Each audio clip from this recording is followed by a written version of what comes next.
ఇక వివేక హత్య కేసులో ప్రత్యక్ష సాక్షి వాచ్మెన్ రంగన్న మృతి చెందారు. రంగన్న కొన్ని రోజులుగా తీవ్ర అనారోగ్యంతో బాధపడుతున్నారు. మధ్యాహ్నం రంగన్నను పులివెందుల నుంచి రిమ్స్కు పోలీసులు తరలించారు. కడప రిమ్స్లో చికిత్స పొందుతూ రంగన్న మృతి చెందారు.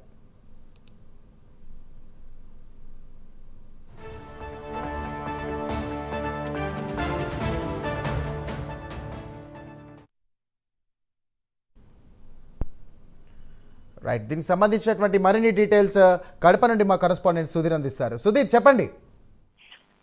Good evening Sairam. ముఖ్యంగా చూసుకుంటే కనుక ఏదైతే మాజీ మంత్రి వైఎస్ వివేకానంద రెడ్డి హత్య కేసులో ప్రధాన సాక్షిగా ఉన్నటువంటి వాచ్మెన్ రంగన్న అయితే కనుక ఇవాళ కడప రిమ్స్ లో కొద్దిసేపటి క్రితమే ఆయన కన్ను మూసారని చెప్పుకోవచ్చు. అయితే ముఖ్యంగా చూసుకుంటే కనుక ఏదైతే వైఎస్ వివేకానంద రెడ్డిని ఆయన చంపారో ఆ కేసుకు సంబంధించినటువంటి దాంట్లో కూడా పూర్తి స్థాయిలో కూడా రంగన్న అయితే కనుక ప్రధాన సాక్షిగా ఉన్నారు. ఆయన పూర్తి స్థాయిలో ఈ కేసుకు సంబంధించిన దాంట్లో కూడా ఎప్పుడు ఎక్కడికి కావాలన్నా కూడా ఈయన ప్రధాన సాక్షిగా ఉన్నారు. ఈ నేపథ్యంలో కూడా ఆయనకు పోలీస్ సెక్యూరిటీ కూడా పెట్టడం జరిగింది. అయితే ముఖ్యంగా చూసుకుంటే కనుక గడిచిన కొన్ని నెలల నుంచి కూడా ఏదైతే వాచ్మెన్ రంగన్న ఆరోగ్య పరిస్థితి కూడా పూర్తి స్థాయిలో క్షీణించిందని చెప్పుకోవచ్చు.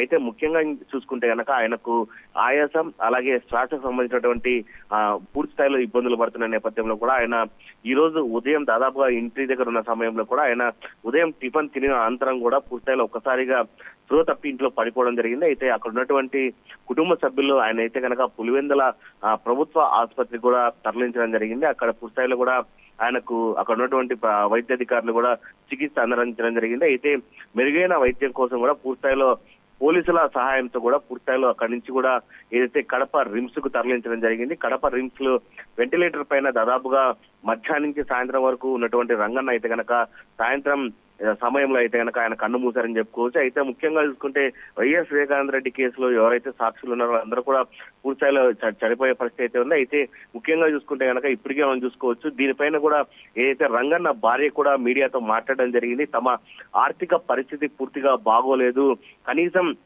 ఆయనకు మెరుగైన వైద్యం చూపించుకునేందుకు కూడా మా దగ్గర డబ్బులు లేవంటూ కూడా గతంలో ఏదైతే రంగన్నకు కూడా పూర్తిస్థాయిలో పెన్షన్ వచ్చేది ఆ పెన్షన్ కూడా ఇప్పుడు రావట్లేదని చెప్పి ఆమె అయితే కనుక పూర్తిస్థాయిలో కూడా భావోద్వేగానికి గురైందని చెప్పుకోవచ్చు.